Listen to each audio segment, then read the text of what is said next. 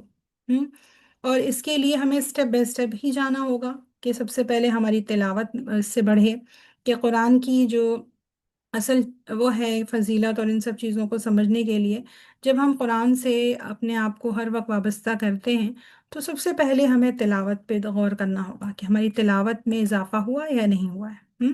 اور وہ بھی اضافہ کے ساتھ ساتھ کہ ہم کس انداز سے پڑھتے ہیں، تو یہ ضروری ہے کہ ہم اس کو بہترین انداز سے تجوید کے ساتھ ہی پڑھیں۔ بہت زیادہ چار چار قرآن مکمل کرنا نہ بھی ہو پائے اگر تجوید کے ساتھ، تو جتنا بھی میسر ہو انسان کے ساتھ، ہے نا، تو قرآن کے ساتھ تعلق بڑھانا ہے، کیونکہ یہی وہ چیز ہے جو اللہ سے ہمیں بالکل مضبوطی سے جوڑتی ہے۔ اور اسی کے ذریعے ہی ہماری حفاظت اور رہنمائی ممکن ہے۔ اور پھر اہل قرآن کی فضیلت بھی بیان کی گئی ہے، تم میں سے بہترین وہ ہیں جو قرآن سیکھیں اور سکھائیں۔ تو بہت سے لوگوں نے تو اپنی ساری جاب وغیرہ چھوڑ کے اسی چیز پہ لگ گئے، کیونکہ انہیں اللہ کا بیسٹ بندہ بننا تھا۔ وہ اللہ کے اس وعدے کو سچ سمجھتے ہیں، اسی لیے انہوں نے کیا سوچا کہ مجھے جو ہے بس قرآن پڑھنا ہے یا پڑھانا ہے۔ اور یہ کنڈیشن ہم میں سے کسی کے اوپر بھی لاگو ہو سکتی ہے، یا تو ہم سیکھنے والے بن سکتے ہیں یا ہم سکھانے والے بن سکتے ہیں، ان میں ان کے علاوہ اگر ہم ہیں تو ہمارے لیے پھر یہ ٹائٹل نہیں ہو سکتا۔ تو اس لیے ہمیں اس چیز کو، اس حدیث کو ہمیشہ یاد رکھنا ہے کہ ہمیں بہترین بننا ہے مومنوں میں سے بھی۔ تو یہ بہت اہم چیز ہے، اور اس کے لیے ہمیں مستقل تلاوت کرنی ہے قرآن، چاہے رمضان میں ہو چاہے اس کے بعد بھی ہو۔ اگر قرآن سے تعلق رکھنا ہے تو ہمیں اس کے ساتھ ایک اپنا تعلق تلاوت کا بھی بنانا ہے کہ جو ڈیلی بیسس پہ ہو، کنسسٹنسی کے ساتھ ہو، چاہے مقدار کتنی بھی ہو فرق نہیں پڑتا، لیکن بالکل ڈیلی بیسس پہ ہو۔ اور ایک اور اہم چیز اس معاملے میں آتی ہے کہ قرآت کو سننا، یا کہیں اس کے لیکچرز ہو رہے ہوں، قرآن سمجھایا جا رہا ہو تو اسے غور سے سننا، استماع، یہ بہت زیادہ ضروری ہے۔ سنتے وقت انسان کے اندر بہت ساری چیزوں میں چینجز آتے ہیں، لیکن وہ بھی بات یہی ہے کہ جب انسان کا دل صاف ہو اور نرم ہو تبھی وہ اثر ہوتا ہے۔ تو یہ بہت اہم چیز ہے کہ جس کو ہمیں سننے کی بھی ہمیں اس رمضان کوشش کرنی ہے کہ ہم جب یعنی پڑھ نہ رہے ہوں تو ہم سنیں اس کو غور سے، اور اگر سمجھ آنے والی چیز ہے، اگر سمجھ آ رہی ہے تو بہترین، نہیں تو پھر ترجمے والا بھی سنا جا سکتا ہے۔ پھر ان سب چیز کے ساتھ ساتھ جو سب سے اہم چیز ہے قرآن سے وابستہ ہونے میں جو آتی ہے وہ کیا ہے، اس کے بعد اس پر عمل کرنا، بغیر عمل کے کوئی فائدہ نہیں نا، تو یہ چیز ضروری ہے۔ پھر اسی طرح تدبر، قرآن کے اوپر غور و فکر، اور اسی ضمن میں انشاءاللہ تعالی ہم لوگ ہر بار کوشش کرتے ہیں کہ دورہ قرآن کیا جائے، اور انشاءاللہ اس کا بھی انشاءاللہ ہم لوگوں نے آپ لوگ کو بتا دیا ہے کہ پرسوں سے وہ شروع ہو رہا ہے۔ تو یہ بہت ضروری ہے کہ ہم اس پہ غور و فکر کریں، کیونکہ غور و فکر کرنے کے بعد ہی وہ دل تک بات پہنچتی ہے۔ اور اس کے لیے سلف و صالحین کے اطاعت، یعنی ان کی دیکھیں ان کا کیسا رویہ تھا، سلف صالحین کے جو اطاعت کا جذبہ تھا کہ کوئی چیز کو بھی ٹالتے نہیں تھے، اور ہمارا اصل مسئلہ یہی ہے کہ ہم لوگ کل پہ ٹالتے رہتے ہیں۔ وہ فوراً اطاعت کرتے تھے، وہ ایک لمحے میں بھی جیسے ہی قرآن کی آیتیں سنی اور فوراً اس پر عمل پیرا ہو جاتے تھے، چاہے وہ چیز پسند آئی ہو یا نہ، لیکن بس وہ اللہ کا حکم ہے تو انہیں کرنا ہے۔ اور اس کے لیے بہت ساری ہمیں مثال مل جاتی ہے، شراب کا کی جب حرمت آئی تو بھی ہمیں معلوم ہو جاتا ہے کہ کس طرح لوگوں نے ایک ایک یعنی ایک جو پی رہے تھے وہ بھی چھوڑ دیا انہوں نے۔ تو یہ بہت ضروری ہے۔ اور پھر اس مہینے میں خاص طور پر نفل نمازوں کا اہتمام، یہ بھی بہت زیادہ ضروری ہے، کیونکہ ہم دیکھیں کہ جب بھی ہم سے کوتاہی ہو رہی ہے کہیں کبھی زندگی میں، تو نوافل کے ذریعے ہی وہ پوری کی جانے والی ہے آخرت میں۔ تو انشاءاللہ تعالیٰ بہت سارا ٹائم لے لیا ہے، جزاکم اللہ خیراً، وآخر دعوانا ان الحمدللہ۔ انشاءاللہ اب آگے کی بات نغمہ کریں گی۔ جی، تو میں دعوت دیتی ہوں نغمہ وجی صاحبہ کو کہ پلیز آپ اپنا بیان شروع کریں۔ جزاک اللہ خیر بشرا۔ الحمد للہ رب العالمین والصلاة والسلام علی المرسلین والعاقبۃ للمتقین، اما بعد فاعوذ باللہ من الشیطان الرجیم، بسم اللہ الرحمن الرحیم، رب اشرح لی صدری ویسر لی امری واحلل عقدۃ من لسانی یفقہوا قولی آمین یا رب العالمین۔ السلام علیکم ورحمۃ اللہ وبرکاتہ۔ جی ایک حدیث سے اپنی بات شروع کروں گی انشاءاللہ میں۔ عن سلمان الفارسی قال خطبنا رسول اللہ صلی اللہ علیہ وسلم فی آخر یوم من شعبان فقال یا ایہا الناس قد اضلکم شہر عظیم شہر مبارک شہر فیہ لیلۃ خیر من الف الشہر جعل اللہ صیامہ فریضۃ وقیام لیلہ تطوعا۔ یعنی حضرت سلمان فارسی رضی اللہ تعالیٰ عنہ روایت کرتے ہیں، اور یہ ایک طویل حدیث کا ایک ٹکڑا میں نے یہاں پہ لیا ہے کہ رسول اللہ صلی اللہ علیہ وسلم نے شعبان کی آخری تاریخ کو خطبہ دیا اور فرمایا کہ اے لوگوں، تمہارے اوپر ایک بڑا بزرگ مہینہ سایہ فگن ہوا ہے۔ یہ بڑی برکت والا مہینہ ہے جس کی ایک رات ایسی ہے کہ 1000 مہینوں سے زیادہ افضل ہے۔ اللہ تعالیٰ نے اس کے روزے فرض کیے ہیں اور اس کی راتوں کے قیام کو تطوع یعنی نفل قرار دیا ہے۔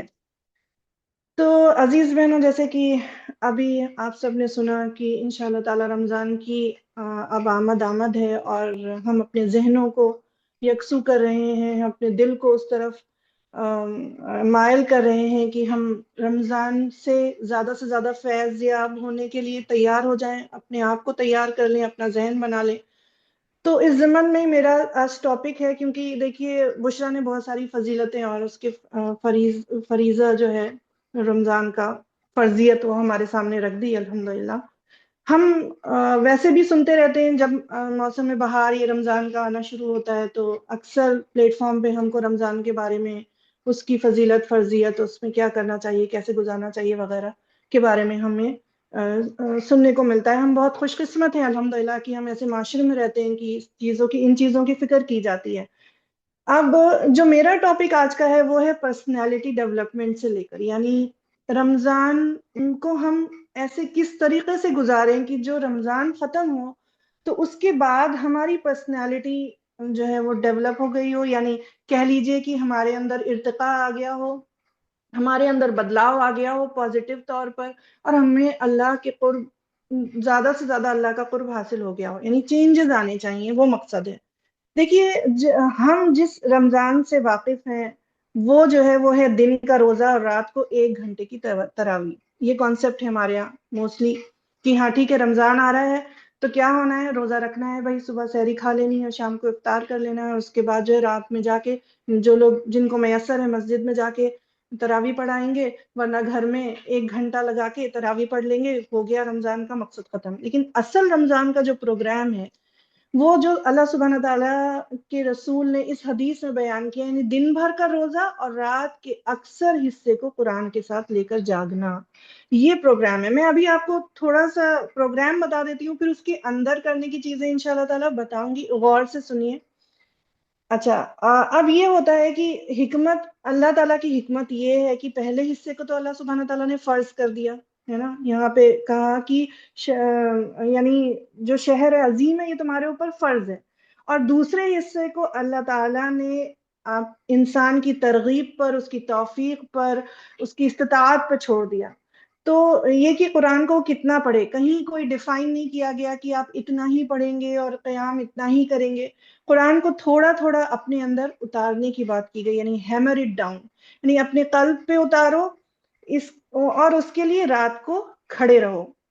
ایک اور حدیث ہے ابی ہریرہ رضی اللہ تعالیٰ عنہ قال، ابھی آپ نے حدیث سنی، قال رسول اللہ صلی اللہ علیہ وسلم من صام رمضان ایمانا و احتسابا غفر له ما تقدم من ذنبه ومن قام رمضان ایمانا و احتسابا غفر له ما تقدم من ذنبه ومن قام ليلة القدر ایمانا و احتسابا غفر له ما قدم من ذنبه۔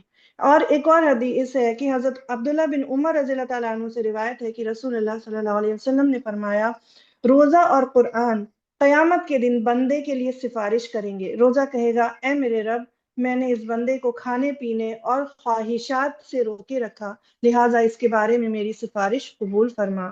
قرآن کہے گا، اے میرے رب، میں نے اپنے بندے کو رات سونے سے روکے رکھا، لہٰذا اس کے بارے میں میری سفارش قبول فرما۔ چنانچہ دونوں کی سفارش قبول کی جائے گی۔ تو یہ دیکھیے کہ یہ سفارشی ہوں گے ہمارے لیے، یعنی اصلاً جو مقصد ہے، جو مقصود ہے، وہ دن کا روزہ ہے اور رات کے اکثر حصے میں قرآن کے ساتھ جاگنا ہے۔ اور دن میں کیا ہوتا ہے کہ جسم کا بوجھ ہلکا کرو، یعنی روزہ رکھو، اور اس کو متحمل بناؤ، یعنی اس کو برداشت کرنے کے قابل بناؤ، اپنے جسم کو اس لائق تیار کرو اس لیے کہ وہ بوجھ اٹھا سکے۔ اور تو ہی کیا ہوگا، روح کو کچھ ریلیف ملے گی۔ ہم نے اتنے بوجھ لادے ہوتے ہیں کہ ہماری روح ان بوجھ کے تلے دبی ہوتی ہے۔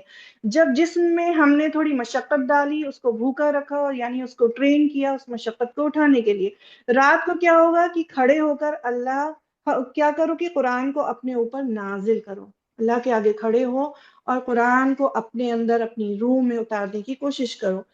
جیسے کہ کہا گیا ہے، تیرے ضمیر پہ جب تک نہ ہو نزول کتاب، گرا کشا ہے ناراضی ہے نہ صاحب کشاف، یعنی جب تک وہ چیز آپ کے اندر نہیں نازل ہو جاتی، آپ کو اس کا احساس نہیں ہو جاتا، آپ اس کو فیل نہیں کر سکتے، اپنی فیلنگ میں نہیں لاتے، اپنے اعمال میں نہیں ڈھالتے، تب تک خالی تلاوت کر لینے سے کوئی فائدہ نہیں ہے۔ یعنی ہمارے اندر اس کو جذب ہونا چاہیے، اس سے روح کو تقویت حاصل ہوتی ہے، ٹھیک ہے۔ اچھا، شہر رمضان کو شہر قرآن کہا گیا۔ کسی شیخ سے کسی نے پوچھا کہ صحابہ کرام کا تعلق قرآن سے کیسا تھا، تو جواب میں انہوں نے کہا کہ جیسا تمہارا تعلق آج سوشل میڈیا سے ہے، یعنی دن میں 200 300 بار تم ادھر جاتے ہو، اتنی بار تم موبائل اٹھاتے ہو، اتنی بار واٹس ایپ چیک کرتے ہو، اور بھی بہت ساری سائٹس ہیں، نام لینے کی ضرورت نہیں، آپ کو پتا ہے، اتنی بار تم اس کی طرف رجوع کرتے ہو۔ تو صحابہ کا جو تعلق تھا قرآن سے وہ ایسے ہی تھا۔ ہم کو یہ اب بات بہت مشکل اور ویسی معلوم ہوتی کہ کیسے وہ اتنا قرآن پڑھتے تھے، کتنی جلدی ایسے کیسے وہ قرآن کو ختم کر لیتے تھے۔ تو یہ اس کا جواب ہے۔ ابو موسیٰ اشعری رضی اللہ تعالیٰ عنہ یہ کہتے تھے کہ مجھے شرم آتی ہے کہ میرا ایک دن گزر جائے اور میں نے قرآن کو کھول کر نہ پڑھا ہو۔ تو یہ صحابہ کرام کا قرآن کے ساتھ معاملہ تھا۔ ایک اور واقعہ آپ کو سناتی چلوں موٹیویشن کے لیے، کہ ابن تیمیہ رحم اللہ کو کہتے ہیں کہ ابن تیمیہ رحم اللہ کو 2 ورڈز میں ڈیفائن کیا گیا ہے، کیسے؟ رجل القرآن، یعنی دا پرسن آف قرآن، کہ ہر 10 دنوں میں ایک دفعہ وہ قرآن کو کمپلیٹ کر لیا کرتے تھے، جبکہ بہت ہی بزی شخصیت تھے۔ ہم کہتے ہیں ہمارے پاس وقت نہیں ہے، وہ جہاد بھی انہوں نے کیا تاتاریوں کے خلاف، فتاوی بھی لکھا کرتے تھے، اور کتابیں انہوں نے بہت ساری لکھی، مناظرہ کرتے تھے، جیل میں بھی اپنا ٹائم گزارا، اور علماء کو پڑھا رہے ہوتے تھے۔ اور آپ کو پتہ ہے کہ ابن کثیر اور ابن قیم جیسے ان کے شاگرد ہوئے ہیں، اور جب جیل میں آ گئے تو ہر 3 دن میں ایک دفعہ قرآن ختم کر لیا کرتے تھے۔ 80 دفعہ جیل میں انہوں نے قرآن ختم کی۔ اور یہ جو ہے، جب ان کا انتقال ہوا تو آخری آیت جو وہ پڑھ رہے تھے وہ یہ تھی، ان المتقین فی جنات و نہار، یعنی یہ آیت تھی جس کے اوپر ان کا انتقال ہوا۔ تو ہم دیکھیں کہ جن کاموں میں ہم اپنی زندگی گزارتے ہیں، اپنا اکثر وقت گزارتے ہیں، اسی کے اوپر ہمارا خاتمہ ہونے والا ہے۔ اور دیکھیے اس کی مثال ایسے ہے کہ کوئی شخص اگر پیاس سے مر رہا ہو اور اس کی حالت ایسی ہو کہ بس پانی نہیں ملا تو اب اس کی جان نکل جائے گی، اور اس کے اوپر بے ہوشی طاری ہو گئی ہو، پھر اس کے اوپر کوئی آ کے پانی کی چھینٹیں مارتا ہے تو کیا ہوتا ہے، وہ ہوش میں آتا ہے، بیدار ہوتا ہے تھوڑا سا۔ اس کے بعد جب گلاس اس کے ہونٹوں سے لگایا جاتا ہے تو اس وقت اس کو پانی کی وہ قدر و قیمت معلوم ہوتی ہے جو تمام زندگی نہیں معلوم ہوئی ہوتی ہے نا۔ تو عزیز ساتھیوں، کہنے کا مثال یہ دی گئی ہے، اس لیے دی ہے کہ روح بھی جو ہے نا ہماری اسی طریقے سے پیاسی ہے، دم توڑ رہی ہے، اتنی زیادہ پیاسی ہے، تڑپ رہی ہے کہ اس کو جب رمضان آتا ہے نا تو وہ سمجھ لیجئے کہ جب ہم روزے رکھتے ہیں تو وہ چھینٹیں پڑتی ہیں اس کے اوپر، جس سے کہ وہ بیدار ہوتی ہے، اور اس کے بعد جب ہم اس کو قرآن کے رنگ میں ڈھال دیتے ہیں، جب اس کے اوپر قرآن کا نزول کرتے ہیں، جب اس کے اوپر اس کو قرآن سے یعنی سرشار کرتے ہیں، تو وہ ایسی ہو جاتی ہے جیسے کہ اس کو غذا مل گئی ہو، وہ جاگ اٹھی ہو، اس کے اندر جو ہے تقویت آ گئی ہو، یہ اس کا معاملہ ہوتا ہے۔ اور یوں معلوم ہوتا ہے اس کو، جب ہم فیل کریں گے اپنی روح سے اس چیز کو، تو یوں معلوم ہوگا کہ جیسے اس سے بڑی کوئی نعمت ہی نہیں تھی جو ہم کو مل سکتی تھی۔ اور یہ شکر ہوگا جو اس کے دل کی گہرائیوں میں پیدا ہوگا، اور وہ شکر ادا کرے گا۔ اور احسان کی قدر شناسی اس کے دل میں پیدا ہوگی. ٹھیک ہے نا. تو یہ شکر خالی یہ والا شکر نہیں ہوتا جو ہم زبان سے ادا کرتے رہتے ہیں الحمدللہ کہتے ہیں، وہ بھی اچھی بات ہے الحمدللہ، لیکن یہ گہرائیوں سے شکر تب نکلتا ہے جب ہم اپنی روح کو غذا دیتے ہیں. اور جو ہے حق ادا کرنے کی جو بات ہے، جیسے کہ اگر کسی بچے کو مثال کے طور پہ مان لیجئے کہ اس کے والد نے کوئی کتاب دی اور وہ تھینکس کہہ کے کتاب کو رکھ لیتا ہے، تو والد کیا سمجھے گا اس کے بارے میں کہ کیا ہے، لیکن کیا کر رہا ہے وہ؟ ناشکری کر رہا ہے یا شکر گزاری کر رہا ہے؟ اس کا تھینکس کہنا، ورڈ ادا کر دینا، الحمدللہ کہہ دینا کیا کافی ہے؟ ہمیں قرآن کی نعمت ملی، ہم الحمدللہ الحمدللہ کہہ کے اس کو اگر رکھے رہتے ہیں اپنے پاس، کھول کے نہیں دیکھتے کہ کیا اس میں لکھا ہے، کیا اللہ سبحانہ تعالیٰ نے ہم سے کہا ہے، تو پھر کیا فائدہ؟ اس کی مثال ویسے ہی ہے کہ ہم نے اس کو بس اپنے پاس رکھ لیا. وہ شکر گزاری نہیں ہوئی بلکہ وہ ناشکری ہوئی. اور پھر دیکھیے کہ قرآن کے بارے میں ہی رمضان کی آیات میں ہی یہ آیت بھی آتی ہے کہ وَإِذَا سَأَلَكَ عِبَادِي عَنِّي فَإِنِّي قَرِيبٌ أُجِيبُ دَعْوَةَ الدَّاعِ إِذَا دَعَانِ. یہ کب ہوگا؟ یعنی جب میرا بندہ مجھے پکارتا ہے تو بندے کو اللہ اپنے قریب محسوس ہو، کیونکہ اللہ سبحانہ تعالیٰ تو کہہ رہے ہیں کہ میں بندے کے قریب ہوں، لیکن بندے محسوس نہیں کر پاتے نا کہ اللہ میرے قریب ہے. یہ قرب محسوس کرنے کے لیے انسان کو اپنی روح کو بیدار کرنا ہوتا ہے، اور وہ روح بیداری راتوں کی جگنے سے، اس کی اور قرآن کے ساتھ ٹائم اسپینڈ کرنے سے ہوتی. اور یہ دیکھیے پوری شخصیت سازی ہے، ہماری شخصیت اسی سے بنے گی. کلو شعین یرجع الی اصلہ، ہر شے اپنی اصل یعنی جڑ کی طرف رجوع کرتی ہے. ہمارا حیوانی وجود زمین کی طرف جاتا ہے کیونکہ وہ زمین سے بنایا ہے نا.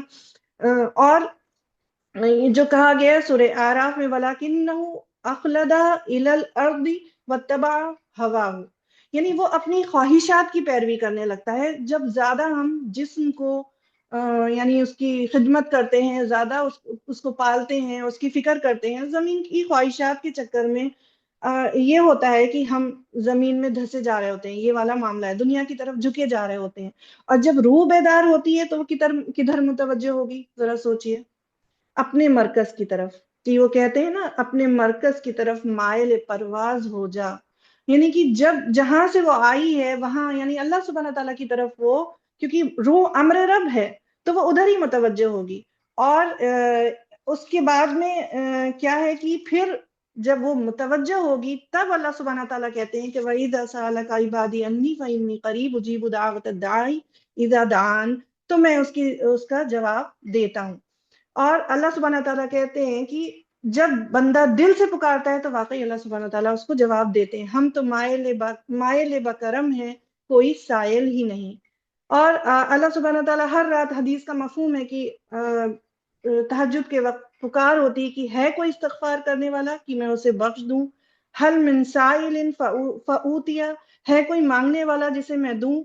اور اللہ سبحانہ تعالیٰ یہ کہتے کہ تم تو سوئے ہوئے ہو، ہم تو غافل نہیں، تم غافل ہو. اور ایک حدیث قدسی کا مفہوم ہے کہ میرا بندہ میری طرف چل کر آتا ہے تو میں دوڑ کر آتا ہوں، وہ بالش بھر آتا ہے تو میں ہاتھ بھر آتا ہوں. میرا بندہ میرا ذکر اپنے دل میں کرتا ہے، میں اپنے جی میں اس کا ذکر کرتا ہوں اور یاد کرتا ہوں. اور میرا بندہ اگر کسی محفل میں میرا ذکر کرتا ہے تو میں اس سے بھی اعلیٰ محفل میں اس کا ذکر کرتا ہوں. اور وہ کس کی جو ہے ملائے اعلیٰ کی محفل میں ذکر کرتے ہیں اللہ سبحانہ تعالیٰ. تو دعا میں دیکھیے ویسے تو قبولیت کے وقت ہیں، لیکن ادروائز دعا میں نہ تو وقت، حالات، جگہ کی، کسی چیز کی کوئی پابندی نہیں ہے. لیکن پابندی کس چیز کی ہے؟ اجیبو یعنی جواب دوں گا، قبول کروں گا، لیکن اللہ سبحانہ تعالیٰ نے کہا، کیا کہا؟ فاستجیبوا لی، کہ پھر تم بھی میرا کہنا مانو، تم بھی میری باتوں کا جواب دو. کیا کہنا مانو؟ کہ جس کاموں کو کرنے کے لیے اللہ سبحانہ تعالیٰ نے کہا ہے وہ تم کام کرو، تم بھی سرنڈر کرو، تم بھی اللہ کی بات کو مانو. ان صلاتی و نسکی و محیای و مماتی للہ رب العالمین، وہ والا معاملہ جو ہے ہمارا ہونا چاہیے. اللہ تعالیٰ کہتا ہے تم بھی تو میرے دین کی شہادت دو، تم بھی تو دین کا جھنڈا بلند کرو، اور تم بھی تو اللہ پہ توکل کرو. جو چیزیں اللہ سبحانہ تعالیٰ نے ہم سے ڈیمانڈ کی ہیں وہ کرنے کے لیے، کہ یعنی والذین آمنوا اشد حبا للہ، جو لوگ ایمان لاتے ہیں وہ اللہ کی محبت میں سب سے زیادہ سب سے زیادہ جو ہے وہ شدید ہوتے ہیں. یعنی توکل ہو، راضی برضائے رب ہو، اطاعت ہو، یہ ساری چیزیں ہوں تو دعا کی قبولیت. یہ ساری چیزیں انٹرلنکڈ ہیں، ہے نا. اور پھر لعلہم یرشدون آیت جب آئی تھی کہ قرآن کے معاملے میں، تو مجرد روزہ تقوی پیدا کر دے گا، ضبط نفس. اور ضبط نفس بھی وہ جو حکم خداوندی کا تابع ہے، یہ روزے کی ریاضت کا حاصل ہوگا. یہ یرشدون ہے، ٹھیک ہے نا. اور روزے کے ساتھ قرآن کا تعلق، رات کے قیام کے ساتھ اس کا پہلا نتیجہ کیا ہوگا؟ لعلکم تشکرون، تاکہ قرآن کی عظمت تم پہ منکشف ہو جائے، قرآن کی قدر و قیمت سے ہم آگاہ ہو جائیں، ہمیں معلوم ہو جائے کہ کتنی بڑی دولت جو اللہ نے ہم کو دی ہے. اور اس کے بعد میں کیا ہے کہ پھر ہم اللہ تعالیٰ سے ہم کلام ہو سکتے ہیں، پھر دعا کرنے کی ہمت ہوگی، کیونکہ دعا مخ العبادہ ہے اور دعا هو العبادہ ہے. اور اس کے لیے آپ صلی اللہ علیہ وسلم نے کیا فرمایا کہ یہ الصلاۃ معراج المؤمن، مومنین، یہ مومنین کی معراج ہے. کیوں؟ کیونکہ معراج پہ مکالمہ ہوا تھا نا، کلام اللہ تعالیٰ سے کیا تھا، حضور صلی اللہ علیہ وسلم نے سے اللہ تعالیٰ نے کیا تھا. تو ہماری معراج تو نماز ہی ہے، کیونکہ ہر نماز میں ہم اللہ تعالیٰ سے کلام کرتے ہیں، ٹھیک ہے. اور ورنہ کیا ہے، جب ہم روح کو غذا نہیں دیتے تو وہ مردہ ہو جاتی ہے، جان کے ساتھ جسم تو زندہ ہے لیکن روح مر جاتی ہے. اموات غیر احیاء. اور روحانی طور پر مردہ ہوتے ہیں، حیوانی شکل میں ہم زندہ ہوتے ہیں خالی. تو یہ روحانی وجود یا مر چکا ہے، یا سسک رہا ہے، یا دبا ہوا ہے، یا بے ہوشی کی حالت میں ہے. ہمارا روحانی وجود کس حالت میں ہے، یہ مجھے اور آپ کو اس کی خبر لینی ہے. افلاک سے آتا ہے نالوں کا جواب آخر، کرتے ہیں خطاب آخر، اٹھتے ہیں حجاب آخر. تو یعنی پھر فَإِنَّهُ نَزَّلَهُ عَلَى الْقَلْبِ، تو جب یہ والے حجاب اٹھتے ہیں تب وہ قلب کے اوپر نازل ہوتا ہے. اچھا، اب ہم یہ دیکھتے ہیں کہ یہ تمام چیزیں، یہ تو ایجنڈا ہے اوور آل رمضان کا، کہ اس کے اندر ہمیں روزہ اور قیام راتوں کا، اور قیام کے ساتھ قرآن کی تلاوت، اور اس میں اللہ کا قرب، اور ساتھ میں دعائیں، وہ کنیکشن اللہ سبحانہ تعالیٰ سے مینٹین کرنا. اس کے علاوہ آئیے دیکھیے، ہم یہ دیکھ لیتے ہیں کہ اور کیا چیزیں ہیں جو رمضان میں ہماری پرسنالٹیز میں بدلاؤ لا سکتی ہیں، ویسی پرسنالٹیز جو اللہ سبحانہ تعالیٰ کو مطلوب ہیں، محبوب ہیں، مقصود ہیں. ٹھیک ہے. تو اگر میرا ٹائم ایکسیڈ ہو جائے تو پلیز مجھے پہلے بتا دیجیے، تھوڑا 5 منٹ.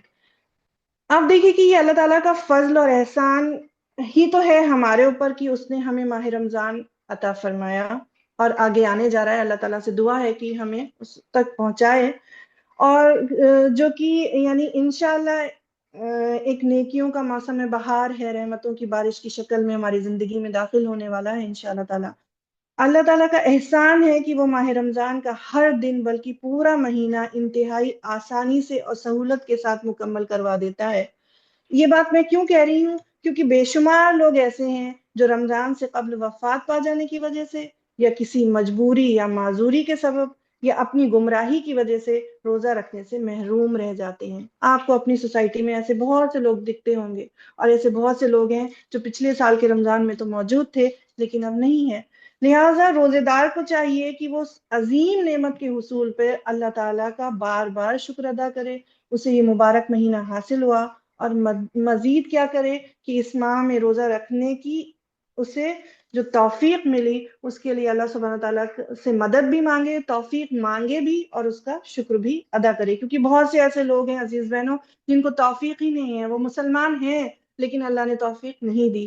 تو اس بات کا بھی شکر ہمیں کرنا چاہیے. ایک مسلمان کے لیے نہایت ضروری ہے کہ وہ اس مبارک مہینے کی آمد سے قبل اس کے لیے بہترین طریقے سے تیاری کرے، تاکہ عظیم خیر و برکت سے محروم نہیں رہ جائے، اور افضل ترین اعمال کو چھوڑ کر فضول یا غیر افضل اعمال میں الجھ کر نہیں رہ جائے. یعنی اگر ہم اٹینٹیو نہیں ہوں گے، ہم پلان نہیں کریں گے، تو عین ممکن ہے کہ ہم زیادہ افضل اعمال کو چھوڑ کے کم پہ راضی رہیں. یہی وجہ ہے کہ اسلاف ہمیشہ افضل ترین اعمال کا اہتمام کیا کرتے تھے. تو اس میں جو میرا پہلا ٹاپک ہے وہ یہ ہے کہ تیاری ضروری ہے. یعنی میراتھن ریس کی مثال آپ لے لیجئے کہ اگر آپ کسی ریس میں پارٹیسپیٹ کرنا چاہتے ہیں، آپ ایتھلیٹس کو دیکھ سکتے ہیں، تو اس کے لیے ان کو اسٹیمنا بلڈ کرنا ہوتا ہے. ایسا نہیں ہوتا کہ بس گراؤنڈ میں کھڑا کر دیا گیا اور کہا کہ بھاگو اور وہ بھاگ جائیں گے. نہیں، ان کے لیے وارم اپ چاہیے ہوتا ہے. وہ پہلے سے اپنے آپ کو کئی کئی مہینوں پہلے سے اس کے لیے تیار کر رہے ہوتے ہیں. تو اس کام کو اور ان کی نظر میں کیا ہوتا ہے کہ وہ اینڈ میں کہاں پہنچنا چاہتے ہیں. کب نظر میں ہوتی ہے یہ چیز؟ جب وہ ریس شروع کر رہے ہوتے ہیں. تو کہاں دیکھتے ہیں اپنے آپ کو کہ مجھے پہلے نمبر پہ پہنچنا ہے.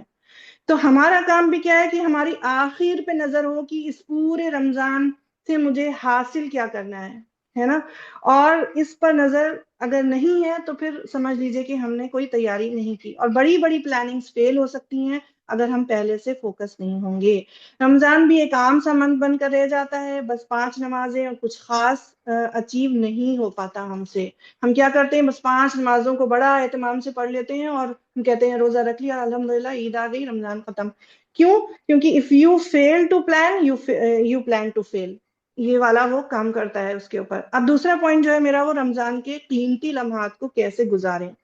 یعنی یہ بات ہوتی ہے، کہی جاتی ہے، اور یہ بات حقیقت ہے کہ one Ramzan can make a big difference in your life. صرف ایک رمضان آپ کی لائف میں بہت سارا ڈفرنس پیدا کر سکتا ہے. اس کے لیے میں آپ کو واقعہ سناتی ہوں. طلحہ بن عبید اللہ رضی اللہ تعالیٰ عنہ نے خواب میں دیکھا کہ 2 صحابی ہیں جو آپس میں کمپٹیشن کرتے تھے دنیا میں. تو جہاد میں ان میں سے ایک جو ہے وہ پہلے شہید ہو گیا، اور دوسرے کی اس کی 1 سال بعد نیچرل موت ہوئی. تو انہوں نے دیکھا کہ لیکن جو شہید ہوا تھا، دوسرا والا جو بعد میں نیچرل موت سے جو ہے جس کی ڈیتھ ہوئی، وہ جنت میں اس شہید سے زیادہ اعلیٰ مقام پہ تھا. تو حضرت طلحہ رضی اللہ تعالیٰ عنہ نے حضور صلی اللہ علیہ وسلم سے سوال پوچھا کہ یہ معاملہ کیسے ہوا. تو آپ صلی اللہ علیہ وسلم نے ان سے کہا کہ کیا اس کو ایک رمضان ایکسٹرا نہیں ملا تھا. تو آپ سوچئے کہ وہ کیونکہ کمپٹیشن میں رہتے تھے اور وہ شہادت کی موت ختم ہو گئے، تو دوسرے والے کو یہ ہوا کہ میرا تو کمپٹیشن مطلب مجھ سے زیادہ آگے نکل گیا. انہوں نے رمضان کو خوب احتساب کے ساتھ، اور جیسے کہا گیا ہے ایمان اور احتساب کے ساتھ گزارا ہوگا، اور اس کے بعد یعنی اتنی نیکیوں میں ان کے اضافہ ہو گیا کہ وہ شہادت کے مرتبے سے بھی آگے نکل گئے. تو عزیز بہنوں، اس لیے یہ ضروری ہے کہ ہم کسی بھی لمحے کو بیکار نہ سمجھیں، اور یہ سمجھیں کہ یہ ہماری زندگی کا ایسا لمحہ ہو، ایسا رمضان ہو جس میں ہم وہ چیزیں حاصل کر پائیں جو پچھلے رمضان میں شاید ہو سکتا ہے نہ کر پائیں. پہلی چیز اس میں آتی انٹینشن، یعنی نیت. کوئی بھی عبادت اس وقت قبول نہیں ہوتی جب تک کہ اس میں عبادت کی 2 شرطیں نہ پائی جائیں. وہ 2 شرطیں کیا ہیں؟ پہلی ایک اخلاص، اور دوسرا نبی صلی اللہ علیہ وسلم کی اطاعت، ان کے بتائے ہوئے طریقے. تو اخلاص نیت یعنی ہم اپنی نیتوں کو پاک کر لیں کہ ہم صرف اور صرف اللہ سبحانہ تعالیٰ کو راضی کرنا چاہتے ہیں، اسی کے لیے ہماری ساری عبادتیں ہیں.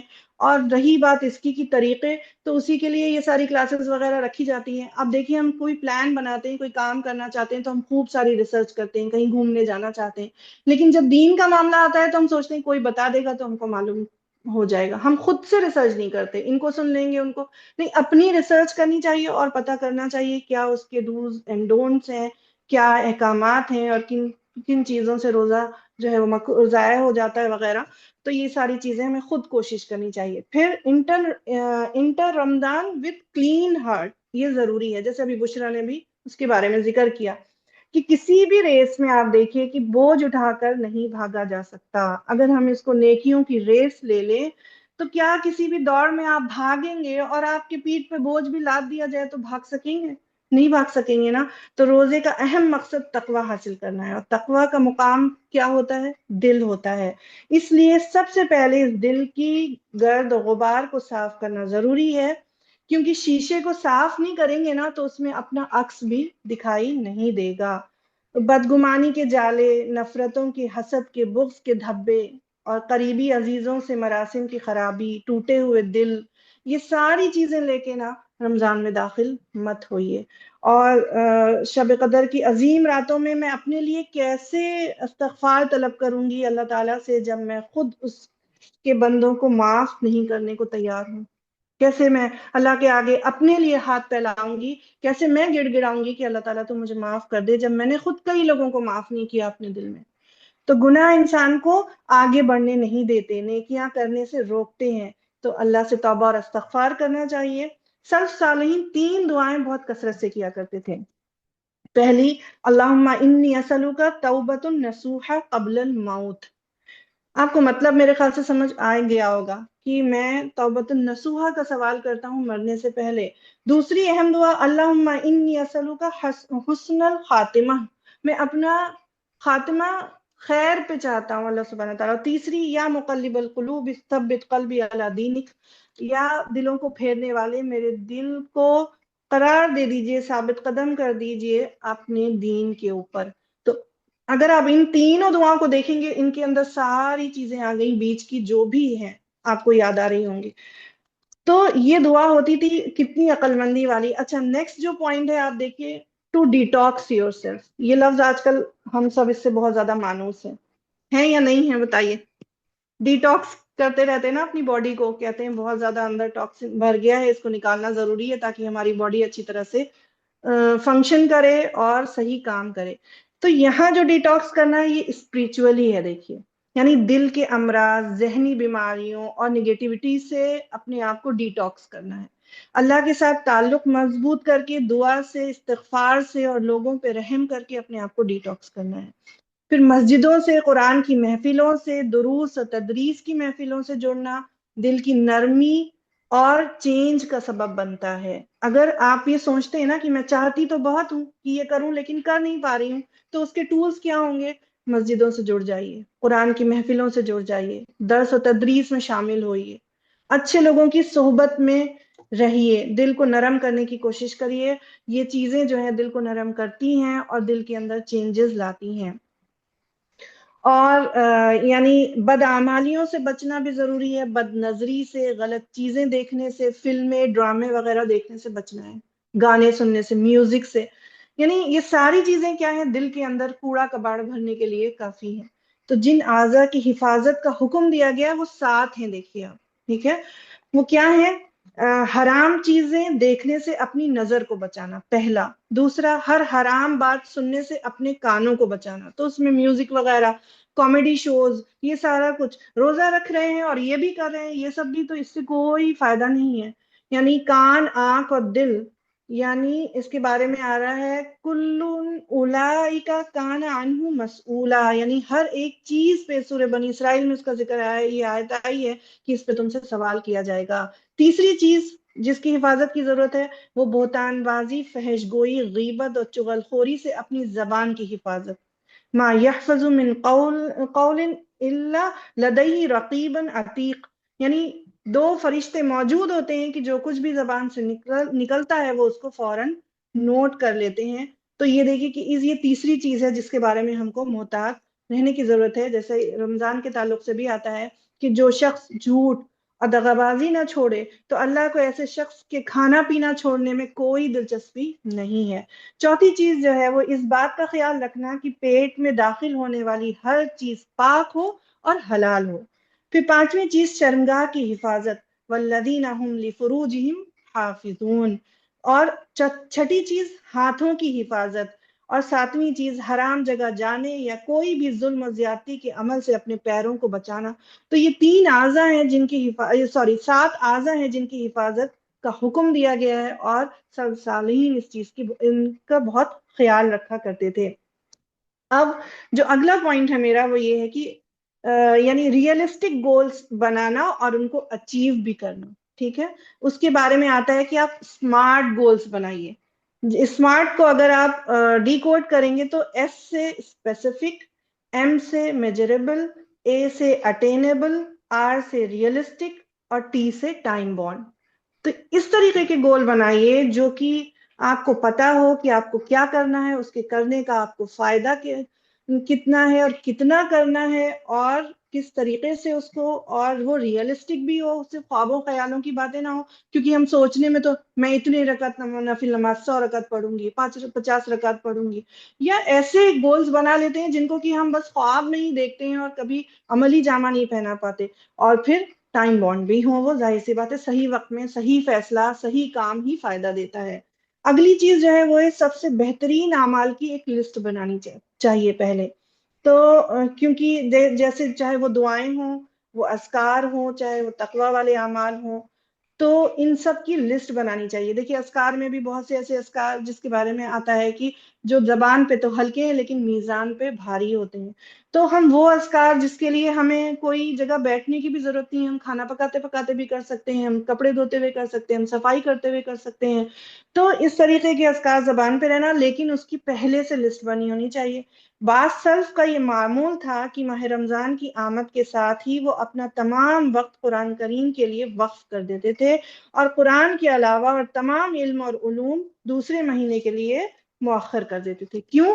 کیونکہ وہ یہ دیکھتے تھے کہ زیادہ فائدہ کیا چیز دے گی، زیادہ اجر کس چیز سے ہم بٹور پائیں گے. تو وہ چیزیں کرنی، ہم کو یہ نہیں کہ ہم کچھ ایسی چیزیں کر رہے ہیں جن کے بجائے دوسری چیزیں کرنا زیادہ فائدے مند ہے اور ہمارا وقت بھی برباد ہوتا ہے. تو اس چیز کا ہم کو خیال رکھنا چاہیے. اگلا جو پوائنٹ ہے، میرے خیال سے میرے 2-3 پوائنٹس اور بچے ہیں انشاءاللہ تعالی.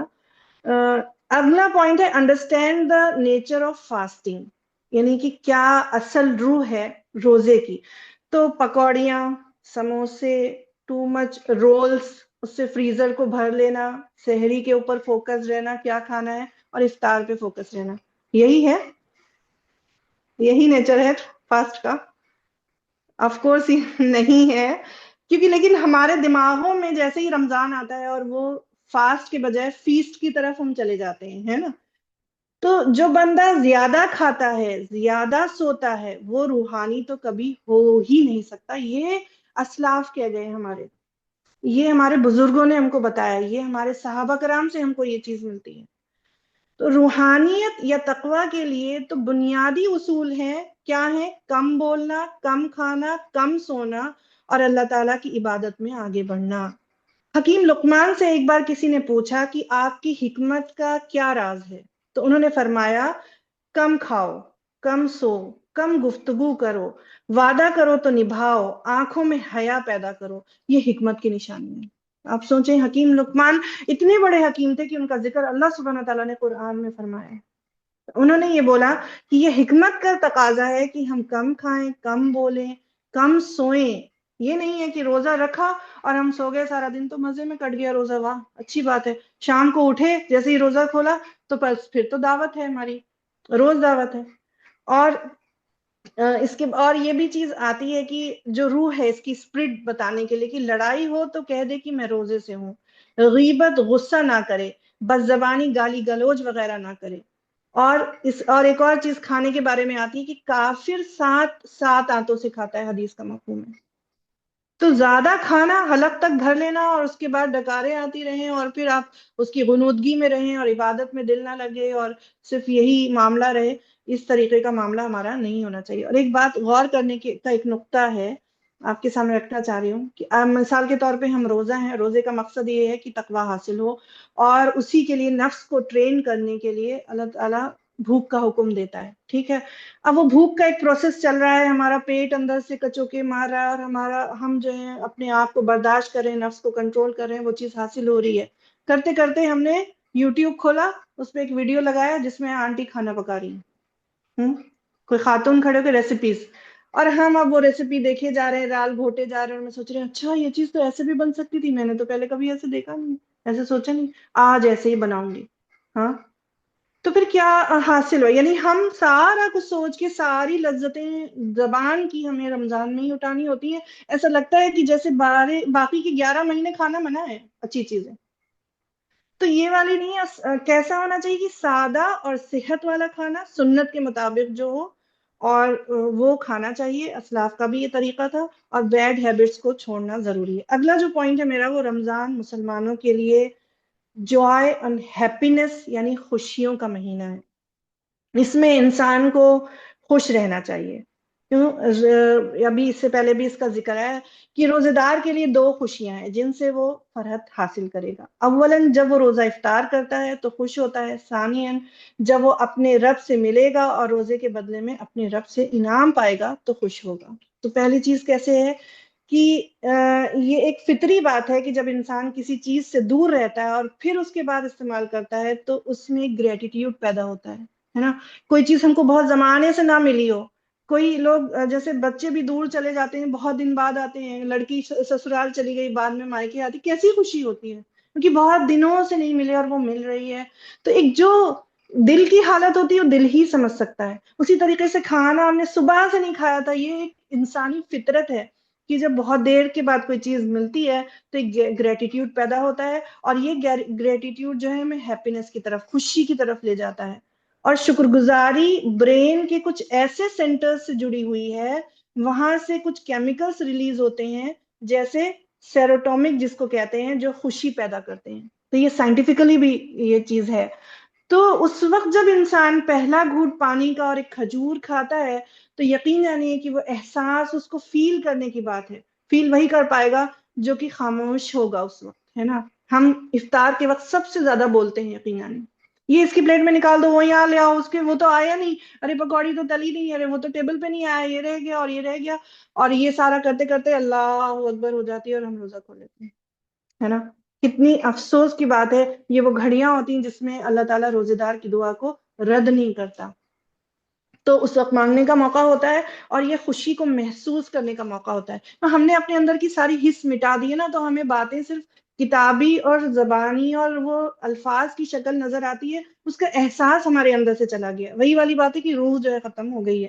اگلی خوشی اجر کے وقت ملے گی. خاص دروازہ ہے اللہ سبحانہ تعالیٰ، وہ خوشی ہوگی ہم کو کہ واہ ہم تو اس دروازے سے انٹر ہو رہے کیونکہ ہم روزے دار تھے، اور اللہ سبحانہ تعالیٰ نے فرمایا کہ روزہ میرے لیے ہے اور اس میں اسے میں ہی جو ہے اس میں اس کی جزا دوں گا. تو یہ جو چیزیں تھیں کہ جو میں نے آپ کے سامنے رکھی، یعنی پرسنالٹی ڈیولپمنٹ کے لحاظ سے اپنی شخصیت کو، اپنے آپ کو، اپنی عادات کو، اپنی اندر کی خامیوں کو بدلنے کے لیے.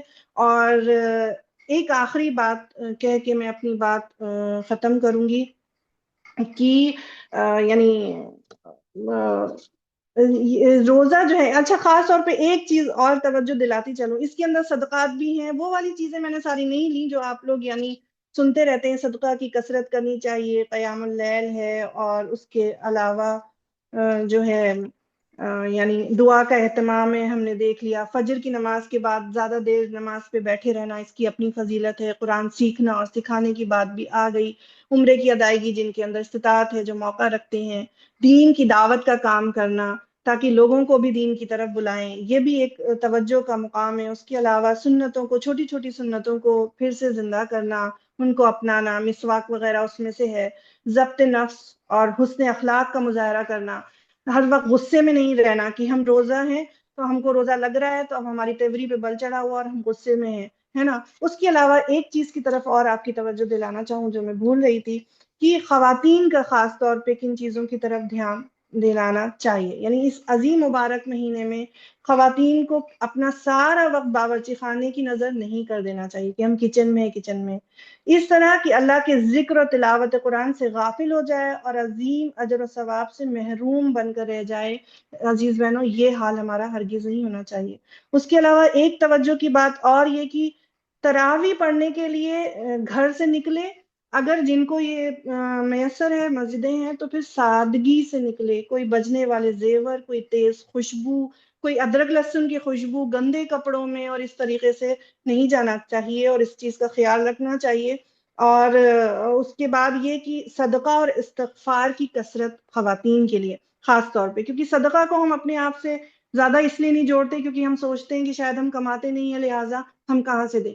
لیکن بہت ساری چیزوں کی مالکن خود عورت بھی ہوتی ہے، بہت ساری چیزیں. اور صدقہ ضروری نہیں ہے کہ صرف پیسوں سے کیا جائے، چیزوں سے بھی کیا جا سکتا ہے اور دوسرے اعمال سے بھی کیا جا سکتا ہے. تو ان کی طرف توجہ، کیونکہ حضور صلی اللہ علیہ وسلم کے بارے میں یہ آتا ہے کہ ویسے تو آپ عام طور پہ بھی بہت زیادہ سخی تھے، لیکن جب یہ مہینہ آتا تو آپ کی سخاوت حد سے زیادہ اس میں بڑھ جاتی تھی. تو لہٰذا اور استغفار کی کثرت، ہمیں پتہ ہونا چاہیے کہ آپ صلی اللہ علیہ وسلم نے ایک بار فرمایا تھا کہ اے خواتین کی جماعت، تم لوگ صدقہ کیا کرو اور استغفار کی کثرت کیا کرو، کیونکہ میں نے دوزخ والوں میں سب سے زیادہ تم عورتوں کو دیکھا ہے. تو یہ ضروری ہے کہ ہم اس چیز کا خیال رکھیں. اور ایک اور نصیحت میرے لیے اور آپ کے لیے بھی، کہ کھانے پینے اور لباس پر فضول خرچی سے بچنا چاہیے۔ رمضان آتا ہے تو ہم سوچتے ہیں کہ بس یہ فیسٹیول کا مہینہ ہے، افطار کی دعوتیں ہوں گی تو میرے پاس نئے کپڑے ہونے چاہیے، عید پہ میرا جوڑا ایسا ہونا چاہیے کہ جیسا کسی کا نہ ہو۔ تو یہ ساری چیزیں، اس سے بچنا چاہیے کہ زمین اور آسمان کے مالک کی ناراضگی نہیں مول لے سکتے ہم ان چیزوں کے باعث۔ کیوں؟ کیونکہ فخر یا نمود و نمائش کا ذریعہ فخر یہ چیزیں بنتی ہیں، تو اس پہ احتیاط رہنا چاہیے ہمارا۔ اگر فضول خرچی رمضان کے علاوہ دنوں میں تکلیف دہ ہے تو رمضان میں تو یہ چیزیں اور بھی زیادہ باعث تکلیف ہیں۔ اور یہ وہ بھیڑ بھاڑ ایسی ہو کہ جو ظہر کی نماز کے بعد سے شروع ہوتی ہے اور سحری کے وقت ختم ہوتی ہے، تو سراسر وقت کا ضیاع ہے۔ کہاں گیا عبادت کا وقت اور کہاں بچا تلاوت کا موقع؟ آپ بتائیے۔ اگر ہم بازاروں کی خاک چھانتے پھر رہے ہیں، چوڑی اور چپل ملا رہے ہیں اور کپڑے خرید رہے ہیں، ہاں خوشی منانے سے منع نہیں کیا گیا، آپ پہلے تیاری کر کے رکھتے ہیں، لیکن للہ رمضان کے مہینے میں کو بازاروں کی نظر نہ کریں، ٹھیک ہے؟ اور عورت کے بارے میں آتا ہے کہ ایک عورت اپنے شوہر کے گھر کی نگہبان ہے، اور اس کے اپنے ماتحت بچوں کی اور ان کے ماتحتوں کے بارے میں اس سے سوال کیا جائے گا۔ تو لہٰذا ہم یہ نہ سوچیں، ہماری ذمہ داری ہے کہ اب رمضان میں اپنی فیملی کو سنبھالنا، ان کے ساتھ بیٹھ کے پلان بنانا اور اس کو جو ہے اس پہ عمل کرنا، یہ ساری ہماری ذمہ داریاں ہیں۔ اب آ جائیے آخری بات کی طرف۔ آپ کو جو ہے میں جو آخری میں عرض کرنا چاہتی ہوں وہ یہ ہے کہ انسان کو سیزنل مسلمان نہیں بننا ہمیں، ہے نا؟ یعنی اخلاص رمضان میں بھی، اور تمام نیکیاں اللہ سبحانہ تعالیٰ کے لیے کی تھی، تو بعد میں بھی کیا ہونا چاہیے کہ وہ کنٹینیو ہونی چاہیے۔ کیسے؟ کہ رمضان کے بعد بھی کنٹینیو ہونی چاہیے۔ اگر صرف رمضان کے لیے کی تھی تو عید کے دن میں ہی وہ ختم ہو جاتی ہیں، اور پھر عید کا دن ہی گواہی دینے لگتا ہے ہمارا کہ ہم اس کو سیلیبریٹ کیسے کر رہے ہوتے ہیں، اور اس میں کتنے ہم نمازوں سے غافل ہو جاتے ہیں، تھکن کی شکایت کرتے ہیں، اوور برڈن ہو جاتے ہیں، اور پھر کس طریقے سے ہم وہ معاملہ کرتے ہیں۔ تو اس بات کا خیال رکھنا ہے۔ آپ کو ایک واقعے کی طرف توجہ دلاتی ہوں۔ آپ نے پڑھا ہوگا کہ جب حضور صلی اللہ علیہ وسلم کا انتقال ہوا تو حضرت عمر رضی اللہ تعالیٰ عنہ اس غم کو اپنے اوپر لے نہیں سکے، اور وہ اپنے آپے سے باہر ہو گئے، اور اس بات کو ماننے کو تیار نہیں ہو رہے تھے کہ آپ صلی اللہ علیہ وسلم اب دنیا میں نہیں ہے۔ تو حضرت صدیق رضی اللہ تعالیٰ عنہ نے اس وقت ایک خطبہ دیا، اس سے پہلے آیات پڑھی کہ اگر حضور صلی اللہ علیہ وسلم، اللہ کے رسول، وہ جو میں اس کا موضوع بتا رہی ہوں، ایگزیکٹ آیت نہیں پڑھ رہی ہوں آپ سے، کہ اللہ کے رسول اگر تمہارے بیچ نہیں رہیں گے، فوت ہو جائیں گے یا قتل کر دیے جائیں گے، تو کیا تم اپنی ایڑیوں پہ پھر جاؤ گے؟ تو کیا تم اپنے دین سے پھر جاؤ گے؟ تو اس کے بعد صدیق رضی اللہ تعالیٰ نے یہ عرض کیا کہ یاد رکھو کہ جس نے محمد صلی اللہ علیہ وسلم کی خاطر دین اپنایا تھا تو وہ دنیا سے جا چکے، لیکن جس نے اللہ کی خاطر جو ایمان لایا تھا تو یاد رکھو کہ اللہ زندہ ہے اور ہمیشہ رہنے والا ہے۔ تو وہی یاد دہانی ہمیں رمضان کے اینڈ میں اپنے لیے کرنی ہے کہ رمضان تو چلا جائے گا لیکن اللہ ہمیشہ ہے اور ہمیشہ رہنے والا ہے۔ ہمارا احتساب ہمیشہ ہونا چاہیے، ہماری جواب دہی ہمیشہ بنتی ہے، اور رمضان تو صرف کیا ہے؟ ٹریننگ ہے جو ہم نے وہاں سے حاصل کی ہو، اور اللہ کرے کہ وہ ہمارے لیے جو ہے ٹریننگ کا کام کرے، اور آگے بھی ہماری زندگیوں میں تقوی باقی رہے۔ وآخر دعوانا ان الحمد للہ رب العالمین۔ جزاک اللہ خیر۔ بارک اللہ فیکم، جزانا ویاکی۔